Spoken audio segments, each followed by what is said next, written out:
Coming up, the New York Football Giants stare down the final 5 games. What are critical conversations for Kayvon Thibodeaux, who could be the next veteran quarterback for Big Blue, and whether or not this game against the Saints is going to have any juice? We dive in coming up next.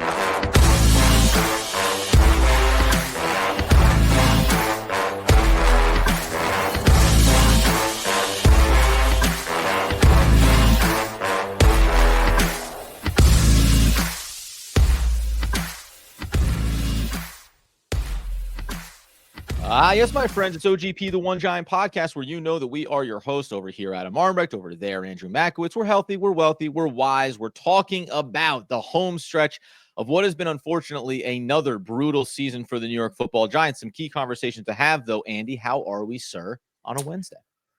Doing good. Got a lot of work stuff going on this week. I'm headed up to Rhode Island for the rest of the week. Pretty exciting. I hear Taylor Swift may be vacationing there at different times. Maybe I'll run into Travis Kelce. Who knows, Adam? Who knows what I'm in store for this week? It could be breaking news. Andy could be doing a live in-person interview with Taylor Swift and Travis Kelce. So stay tuned for that. You never know. Going to want to subscribe to all the platforms just to make sure you don't miss out. But with 5 games to go, the New York Giants, the season doesn't matter. We all get that, right? Now, we'll talk about the Saints and how there's a pecking order here when it comes to Tankathon and staying near the top of that draft board and why this game is going to be another classic. You'd like to see some individual performances, but losses are kind of the key here. But one of the ones that I thought was interesting here is Kayvon Thibodeaux has come back from injury, has been in these last handful of games, and he's talked about wanting to finish the season strong. He also came out recently in regards to Malik Neighbors and the way that he was speaking up about the team and their performance and saying, yeah, if you perform, you have a voice. If you don't perform, you don't have a voice. Before we talk about the importance, maybe decision potentially for Joe Schoen or any GM, let's add that caveat. Did you agree with Thibodeaux and where he stands on it? Because I feel like the NFL lives in this, hey, veterans, I have experience, I've been around the block. But when you are a bit of a rudderless organization, I kind of do want the young players who are performing to be the most vocal among the locker room at a certain point. Well, I mean, listen, I think I saw online there was a frenzy. Like, I can't believe that Kayvon Thibodeaux said this. Who is Kayvon Thibodeaux to be able to say it? But what he basically was saying was, you need to be able to contribute on the field and show that you are part of the solution in order to have a voice in the locker room. I think what he was saying was, you can't be the last man on the roster that's never gotten in and point fingers at Dexter Lawrence being like, why didn't you tackle that guy? To me, that seems very basic in the pecking order.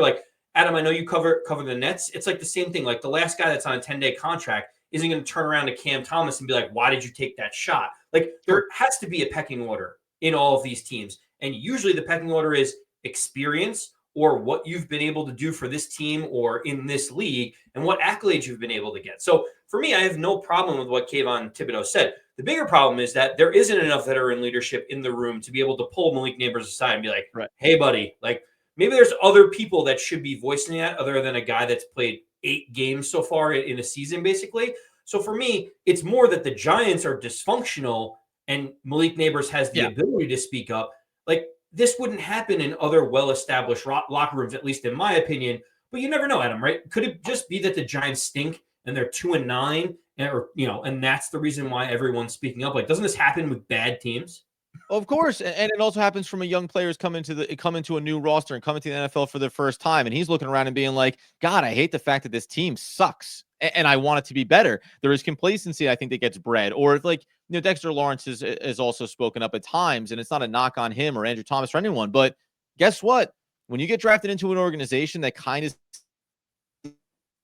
and doesn't really know what they're doing and loses a lot of football games, even when you as an individual are performing at a high level, there's some check out there. I don't care which way you slice it, and you can knock any of these players if you want to, but there's going to come a point where you go, I don't know. It doesn't seem like it matters who our head coach is, who the quarterbacks are, what the GM is up to. We end up always being bad, no matter how good my play may be. So I didn't take it as anything other than, I think, to your point, hey, you got to perform to be able to have a voice, and there isn't enough high-level veteran performers on this roster to say, don't worry about it, Malik. I'm going to send the message. And Kayvon Thibodeaux, oddly enough, as we turn to this, he's finishing up his third season. So it's not like he is a seasoned veteran, although we know now through 3 years, even with the a little bit of injury bump here in this particular season, he's come in, he had 4 sacks in his rookie year, 11 and a half last year, just 2 sacks this season. So obviously there is a different conversation, I think, about him coming through year 3 as opposed to where we were coming out of year 2. When we look at Thibodeaux now and we think, let's live under the premise that Joe Schoen's going to remain the GM. One thing that he has done well is getting into contract extensions ahead of the curve with Andrew Thomas, with Dexter Lawrence, and maybe saving some long-term dollars for the franchise. But where should he stand on Kayvon Thibodeaux, who is his draft pick now, right? Not Thomas, not Dexter Lawrence, who are previous regimes and good players, high-quality players, obviously. Where do you think he should stand on Kayvon Thibodeaux when it comes to having already spent big money on Brian Burns with trade assets and then his contract, and knowing you have the 5th-year option coming up? What waters do you think he should live in with Thibodeaux, and how much are these last 5 games going to matter on that decision? Yeah, Adam, you mentioned it. Having the 5th-year option on someone like Kayvon Thibodeaux is great for the Giants, where it's like it depends on what Kayvon is asking for, to me, because having him under team control for 2 seasons, you can kind of look at it and say, okay, we don't have to do anything. We can stand pat and be able to have Kayvon for the next couple of years without having to renegotiate the contract. We always know the cost always goes up for premier players at premier positions. And so Joe Schoen has to kind of balance that and say, when Kayvon Thibodeaux is healthy over the first 2.5 to 3 years, what type of player are we getting? Do we see a triumvirate of Brian Burns, Dexter Lawrence, and Kayvon Thibodeaux as a wrecking crew for the next 3 to 4 years? Because that's really all you can do as a GM, is kind of look in the next few year window. And to me, the injuries obviously are a little bit of a concern with Kayvon. He flashed last season having 11 and a half sacks. His pass rush rates are pretty good. To me, I would look at the idea of being able to lock him up early, but I just don't think the numbers are going to make sense for each side. I mean, obviously having him on the 5th-year option at a first-round rookie deal, like, the Giants are going to pay him what? Like, Adam, what's a better question to you is, what's the annual number that Kayvon would have to come to Joe Schoen at and say, I'm willing to do a multi-year deal if you can get me XYZ number to keep me here past what the 5th-year option would bring? Yeah, so and that's the talking point about it, right? So going into next season, at 25 years old, the 4th year, his rookie contract that he signed, a 4-year, $31.3 million. He'll make $9.97 million next year. Now, the 5th-year option has been recrafted a little bit. I don't know how many years ago they started this, where it's based not only on the baseline, but also play time, Pro Bowl selections, as well, as opposed to what it used to be, just taking the top 10 at the position, averaging that, and then saying, well, that's the 5th-year option. So Kayvon Thibodeaux is slotted in, as it stands right now, $14.75 million. Looks like the number he'll fall into. The play time factor would take you up over 15. And then you talk about Pro Bowls, and that's when you get into the massive. If you were 1 Pro Bowl, 22.5. Multiple Pro Bowls, you'd be talking about $27 million on the 5th-year option. So there is this needle thread here for the Giants, where actually, if you go to Kayvon Thibodeaux and you say, well, you're not in the market to be making $25 million necessarily on a 5th-year option. So where do those numbers lie? Now, you have to make the decision on the 5th-year option ahead of the 4th season. So what Kayvon Thibodeaux does next year isn't going to factor into it. Do I think that Kayvon Thibodeaux is going to come to the table and say, I'm thinking like 11.5 million sounds good for me? Of course not, right? He's probably going to say, what I'm going to do going forward, 20 million is, the range that I'm going to start talking about the conversation. So at that point, I find it fascinating if Joe Schoen or any GM that would come in here would be able to look at Kayvon and say, hey, the number's looking like a little north of 14 for the 5th-year option. So that means next year in your 4th year at, let's call it 10, you're going to make $25 million over the next 2 years. What I'm telling you is I'll get that number closer to $35 million over these next 2 years, and we'll tack on a couple extra, right? Does that move the needle for Kayvon? Probably not. I wonder how Kayvon performs down the stretch of this season and how the Giants approach the 5th-year option decision. I think they will pick it up because it just makes sense. If it's Joe Schoen, it's your guy. But I think something that you brought up at the time of the Brian Burns move, I think we'll be having an interesting conversation throughout next year on Kayvon Thibodeaux, how he's performing. And if it isn't elite of the elite, could he actually end up being one of those guys that I actually just did the other day on X? Here's the list of the last 10 years of first-round draft picks, and only 3 of them have gotten second contracts. I didn't put Kayvon Thibodeaux in the won't get a second contract, but and it's really extenuating circumstances could be the factor there, right? Yeah, well, Adam, that's the other question that you have to ask. And everyone said, well, Brian Burns is the easy replacement for Azeez Ojulari, who's going into his contract year. He's going to be a free agent. My hypothesis was this may say more about Kayvon Thibodeaux because as you mentioned before, my philosophy is you have to flight these contracts so that you're not paying big numbers to multiple positions at the same time. $50 million to 2 defensive edge rushers in next season, right? Do the contract extension sooner than later. I mean, that's a lot of cash. Yeah, well, and so that's also something that Joe Schoen or whatever GM is going to be around is thinking about is like, well, we could just, even if we have to pay top of the market dollar for Kayvon 3 years from now, we'll have cap space because Daniel Jones will be gone. Who knows what Andrew Thomas's contract will look like? Do we have to re-up Malik Neighbors? Like, you want to, like, in my opinion, it's almost like you give a cornerstone guy a big deal once every offseason to be able to kind of offset when the cash flow is going to happen. So who's the one that this happens to this offseason? The only one that comes to mind would be Kayvon Thibodeaux, I guess, right? Like there's no one else. You're not sitting here being like, oh, we got to pay Deonte Banks top of the line cornerback money this offseason. The Giants will be flush with cash.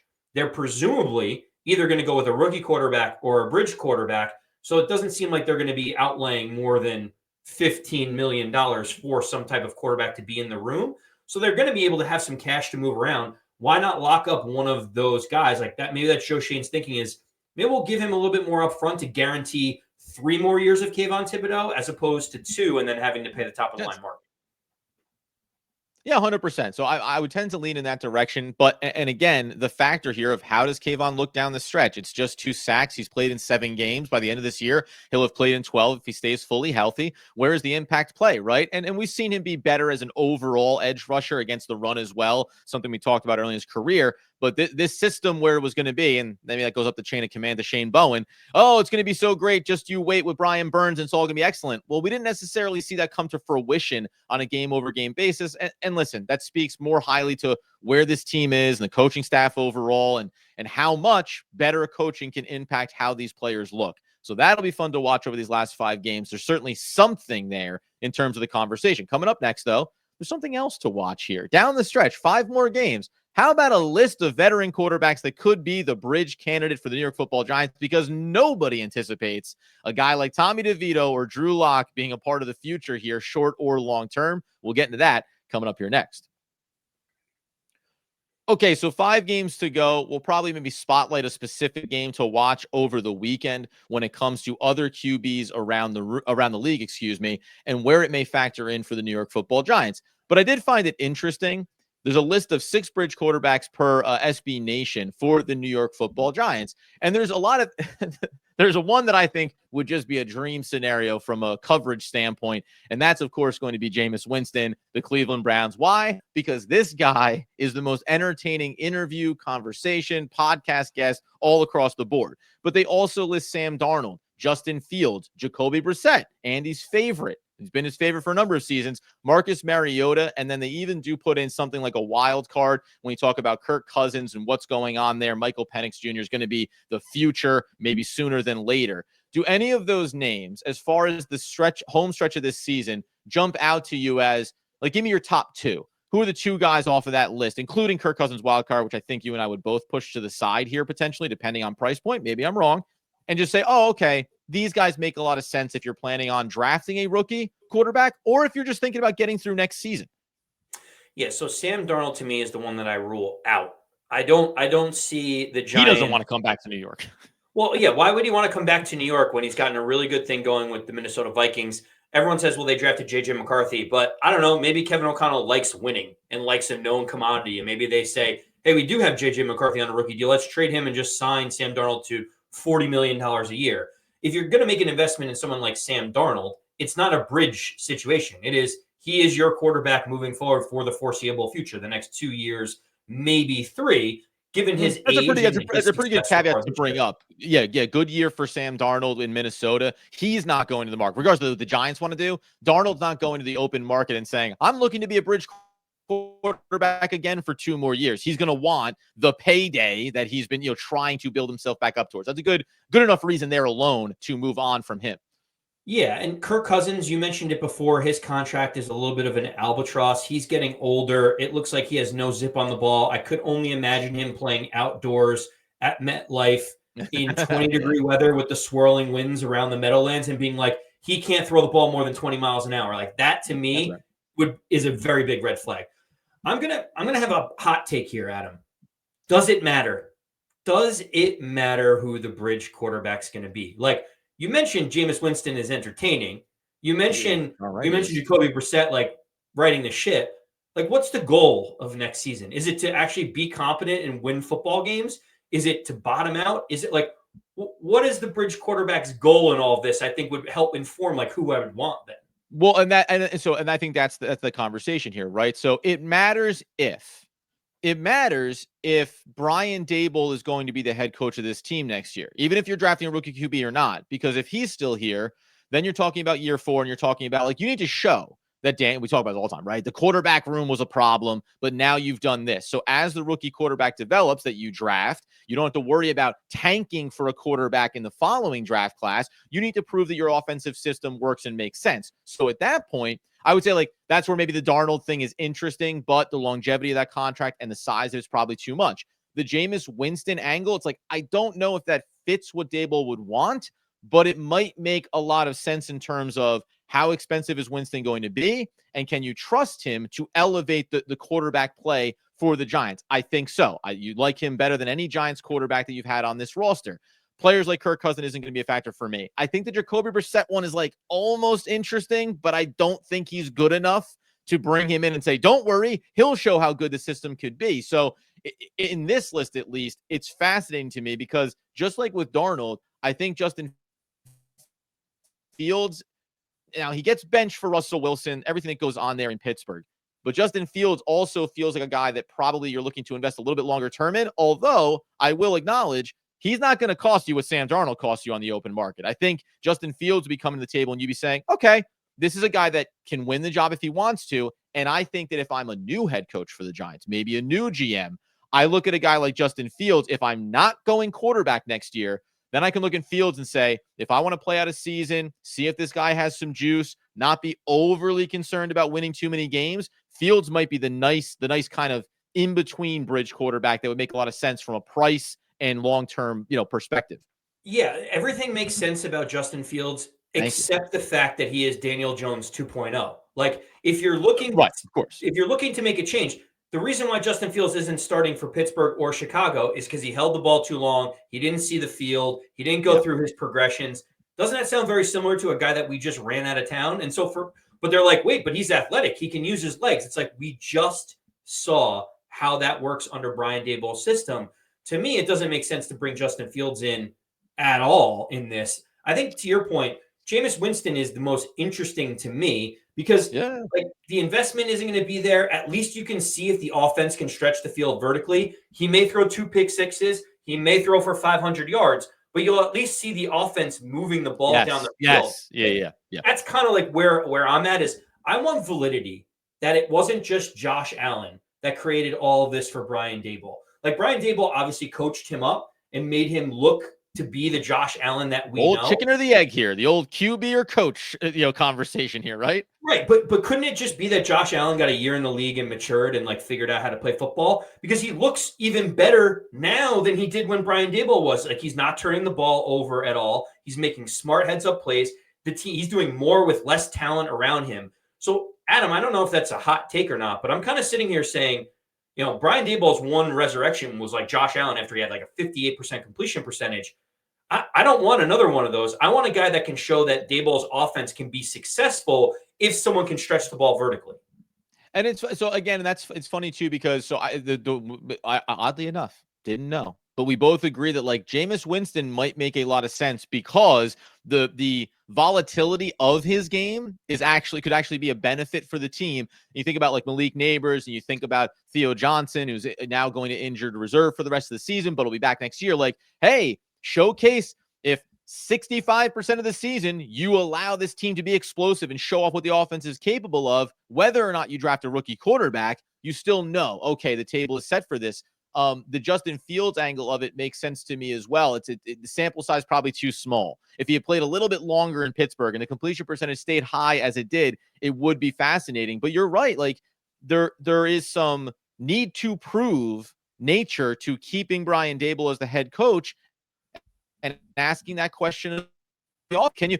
Here's the one thing I'll say, and we'll find out a little bit about Daniel Jones over the next few seasons from afar. But the one part of it was, I think the injury to Daniel Jones is brutal simply because, and we saw the start of last season before the injury, we saw regression from him. And while that may just be Daniel Jones, it also was really disheartening under Brian Daboll, the quarterback whisperer, to say, but he started the year looking kind of off. He didn't look like a guy that was taking a step forward. Then the injury happens, then this, and it all kind of falls apart. So I don't know how to totally look at the body of work of Daniel Jones, even if I think at best he's a bridge quarterback, he's a high-level backup. I didn't see Brian Daboll maximize what or maybe I did. Like, who knows? Maybe we did. Maybe that was the best version. But I can go back to his rookie year and Pat Shermer and say there were seeds of opportunity for Daniel Jones to be a good quarterback, and it just never got there under Daboll. So it does bring up those questions in terms of that ability to develop a quarterback at a high level, and whether or not Josh Allen, premier talent, as you said, Daniel Jones, kind of a back-end guy. So what does Brian Daboll need as a skill set in his QB spot to ultimately make them the best version of themselves? Yeah, and Adam, one more quick talk before we turn it over to the Saints. The way that I think about it is like, we said it was Daniel Jones as the primary culprit. And listen, there were players running wide open all over the place this season. Yes. So I do feel like if you watch the tape, you watch the film, you do see the scheme is working. People were getting open. But we've had a lot of different excuses. It was Mike Kafka's play calling. It was the offensive line. It was Daniel Jones. It was, well, we can't sign Saquon Barkley because we need to pay the court. There's a lot of excuses that have gone on. I don't want another excuse with Justin Fields to say, well, he doesn't see the field well, or I don't want it to be Jacoby Brissett where it's like, well, he's 4 years past his prime.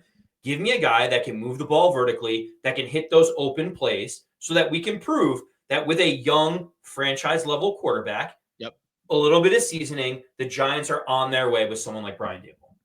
Yep, that is the case here. So that's the conversation to have. But inside of that, and feel free to get in the comments, like who's another guy maybe out there right now that you'd say, oh, keep an eye on him for the last 5 weeks. He'd be an interesting bridge option as well. We'll tap back into that as we get towards the back end of the season and work towards the offseason. Coming up here in a second, midweek, Saints on tap. What do we think about that matchup and what it means? Obviously, the number one impact when it comes to the draft next offseason. We'll do that here to close things out in just a moment.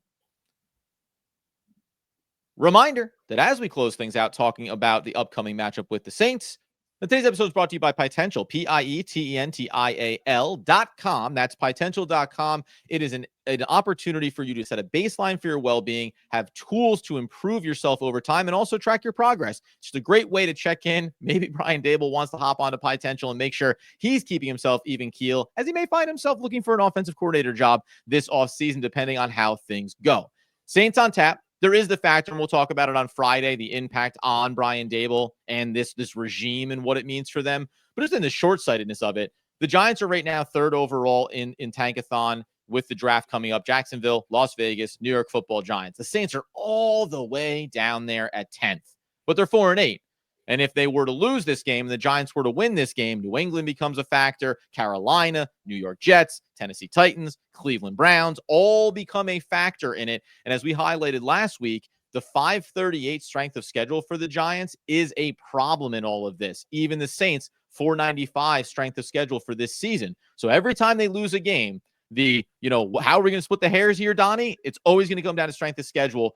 How do you think the Giants are approaching this game? Does it even matter, given that so many players, Dexter Lawrence, Theo Johnson, as mentioned earlier, IR, early thoughts on the Saints coming up here? Yeah, I mean, listen, the Saints are a middling team, middle of the road, both offensively and defensively. They give up 23.4 points a game. That's 19th in the league. They scored 23 points a game. That's 14th in the league. They're about as mediocre and as average as you can be. They are around top 10 in rush yards per attempt, rushing yards per game. And rushing yards a game is about 131. They're exactly number 10.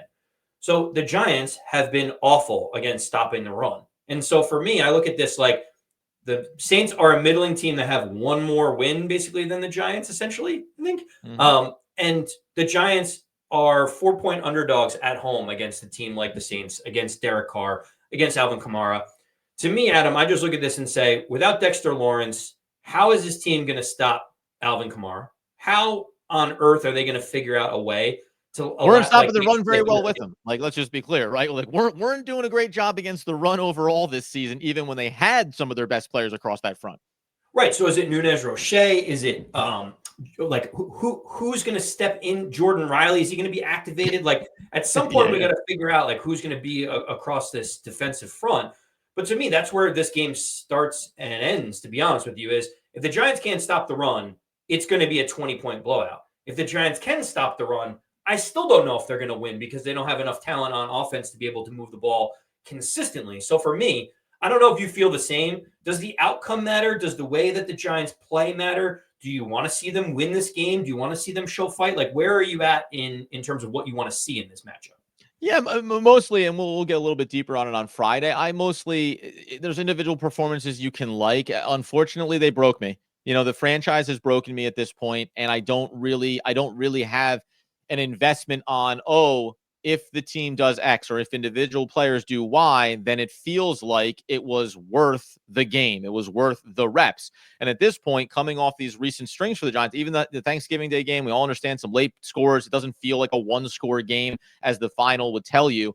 This just feels like a team that is spiraling down a little bit here. And I don't see a world where you go against the Saints and you talk about a team that, yes, they lost against the Rams, but they won back-to-back games prior to that when they fired their head coach. So still an organization that I think has talent on their roster and is probably in the camp of trying to prove something rather than trying to get the highest possible draft pick. And by the way, just as a footnote, maybe Derek Carr is a bridge quarterback that Andy would be disgusted with if the Giants were really talking about, but the Saints have the out after this season. They can be done after the 2 years and move on from it here. So 2-year, $60 million hit there, and they can go ahead and move on to their next version of the roster, whatever that's going to look like. And by the way, this game may be the factor in all of that. Lose the game, get closer to the top pick, all of a sudden you become like the Raiders. What do we have to do to stay near the top 3 and have a chance at one of these QBs, as opposed to win the game, look pretty strong. They extended Kamara because they like him as a face of the franchise kind of guy. And they say, okay, we keep trying to battle towards being 500 and close to that to close out this year and selling the idea that we can stay competitive going forward as opposed to needing to blow things up. So that to me that's the conversation we're having here. What are the Saints really looking to do? And that's an unfortunate way, as we'll talk more on Friday. It's an unfortunate way to think about your team when it's about what's the other team trying to accomplish when we get into Sunday, not about what can we do, what are they trying to do? And that says nothing about our discussion on the QB room, which we'll have on Friday when we preview.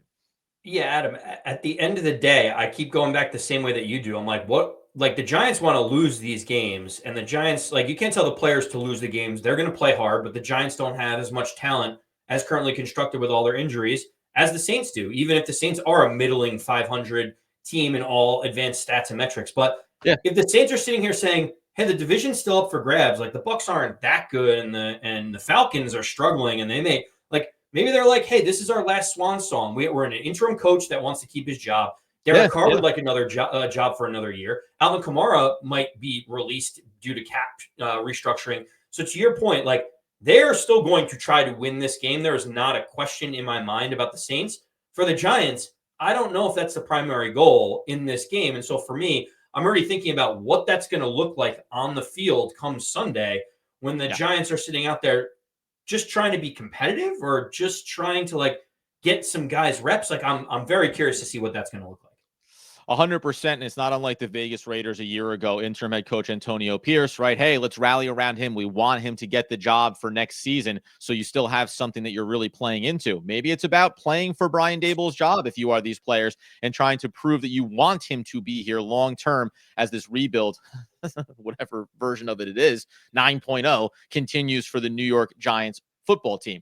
That being the case, we'll come back in Friday. We'll talk about individual performers to watch. We'll update the line and see where that spread has gone. A little bit of fantasy play as well. And then just other names around the league to keep an eye on, because the Giants are very much, no matter what happens down the stretch here, talking about reshaping this roster to be successful going forward. And what will it mean for Brian Daboll if they lose this game and only have a few more on the docket to try to get a couple of wins and save his job?